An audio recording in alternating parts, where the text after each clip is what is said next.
IMF ने हाल ही में एक अभी डाटा शो किया है, जिसमें दिखाया गया है कि भारत जो है जापान को पीछे छोड़ते हुए वर्ल्ड फोर्थ लार्जेस्ट इकोनॉमी बन चुकी है। तो हमें जान लेना चाहिए कि सही में हम जापान को पीछे छोड़ते हुए आगे बढ़ चुके हैं, चाहे वो इंफ्रास्ट्रक्चर की बात हो या फिर टेक्नोलॉजी की। हम किसी भी रूप में जापान से आगे नहीं है, या फिर हम इम्प्रूवमेंट की ही बात कर लें, पर फिर भी हम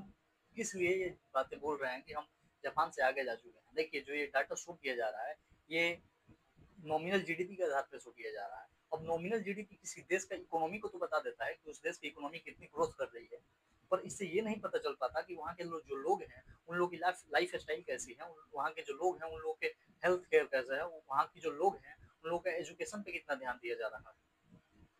और इसी तरह की बहुत सारी चीजें। अब जीडीपी की बात कर लें अगर, कि जीडीपी आखिर में है क्या, तो देखिए जीडीपी को अब सीधा शब्दों में समझिए कि एक साल के अंदर किसी भी देश में जितने भी प्रोडक्ट्स और सर्विसेज बनाए जाते हैं, उनको बेचने के बाद उस कंट्री को जितना इनकम जनरेट होता है, उसी को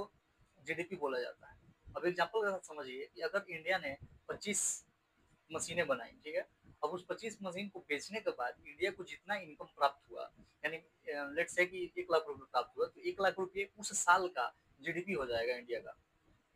तो वैसे ही अभी जो है इंडिया का जीडीपी 4187 बिलियन डॉलर, यानी लगभग 4 ट्रिलियन डॉलर के आसपास पहुंच चुका है, जो कि जापान के 4186 बिलियन डॉलर से ज्यादा है। तो हम नॉमिनल जीडीपी पे तो देख सकते हैं, इस चार्ट में ऊपर जो आपको चार्ट दिखाई दे रहा है, इसमें आपको दिख सकता है कि हम नॉमिनल जीडीपी में तो जापान से आगे आ चुके हैं, पर क्या सही में जो इंडिया का जीडीपी है, इंडिया का जो ग्रोथ हो रहा है, वो समानता के स्तर पर जा रहा है या फिर असमान रूप से आगे बढ़ रहा है? तो चलिए इसी को आगे जान लेते हैं। देखिए, अगर इंडिया और जापान का कंपैरिजन किया जाए सभी क्षेत्रों में, तो लेट से कि अगर पर कैपिटा इनकम के साथ कंपैरिजन किया जाता है इंडिया और जापान का, तो देखिए भारत का जो पर कैपिटा इनकम है, यानी औसतन एक व्यक्ति जो भारत में कमाता है, इंडिया में 3000 डॉलर के आसपास है, जबकि जापान की बात कर ले तो जापान में लगभग 34,000 डॉलर के आसपास है प्रति व्यक्ति औसतन जो कमाता है जापान में। वो उस व्यक्ति का इनकम 34,000 डॉलर होता है, जबकि इंडिया में सिर्फ ये 2,000 डॉलर के आसपास है। और अगर हम एग्रीकल्चर सेक्टर की बात करते हैं, तो एग्रीकल्चर सेक्टर में इंडिया की जो पॉपुलेशन है वो 45% के आसपास लगी हुई है, लेकिन इसका इंडिया के जीडीपी में योगदान सिर्फ 18% के आसपास है। अब इंडिया की जो लैंड्स है वो ज्यादा फर्टाइल है, पर जापान की जो भूमि है, जापान के जो लैंड्स है, वो इंडिया से ज्यादा फर्टाइल नहीं है। तो इंडिया में जो 45% का जो जो कंट्रीब्यूशन है, जो 45% लोग काम करते हैं यहाँ पे कृषि में, वो तो ठीक है, इंडिया के लिए ब्लेसिंग है, लेकिन जो एक कर्ज है इंडिया के लिए वो ये है कि भारत में जो कृषि में मशीनीकरण का योगदान है वो सिर्फ 40% के आसपास है। यानी जो इंडिया में सिर्फ 40% की भूमि है जिसपे मशीनीकरण का उपयोग किया जाता है, मशीनों का उपयोग किया जाता है फसलों को, या फिर फसलों को बोने से लेकर उनके कटाई तक के लिए। और ये जो 40% भी है, उसमें से भी ज्यादातर जो क्षेत्र है वो हरियाणा और इस तरह के क्षेत्रों में है, जहाँ पंजाब में, जहाँ पे कृषि बहुत ज्यादा की जाती है। और सब बाकी क्षेत्रों में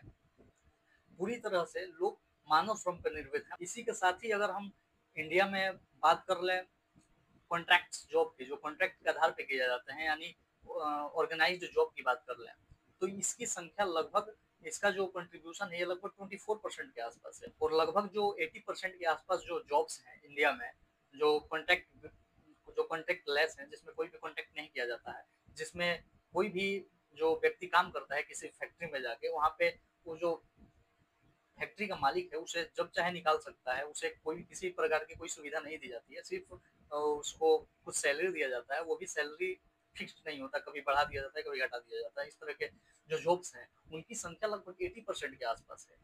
लेकिन वही हम जापान की बात कर लें तो जापान में ऑर्गेनाइज्ड जो सेक्टर है, जहाँ पे कॉन्ट्रैक्ट बेस्ड वर्क किए जाते हैं, जितने भी फैक्ट्रीज हैं, जितने भी कंपनीज है जहाँ जिसमें कॉन्ट्रैक्ट बेस्ड काम किया जाता है, उनकी संख्या लगभग 90% के आसपास है। और अगर इसी के साथ हम एनरोलमेंट के आधार पर बात कर लें कि सेकेंडरी लेवल पर एजुकेशन, जो जितने भी स्टूडेंट्स हैं वो सेकेंडरी लेवल पे पढ़ाई खत्म करने के बाद कॉलेज में उनका कितना परसेंट इनरोलमेंट होता है, वो इंडिया में लगभग 32 या 33% के आसपास है, जबकि अगर जापान की हम बात करते हैं तो वहाँ पे 60% के आसपास है। और अगर हम हेल्थ फ्रंट पे बात कर लें तो भारत की जो लाइफ एक्सपेक्टेंसी है, यानी भारत में लोगों की जीवन प्रत्याशा जितनी है, कोई व्यक्ति औसतन कितना जी सकता है, कितना उसकी जीवन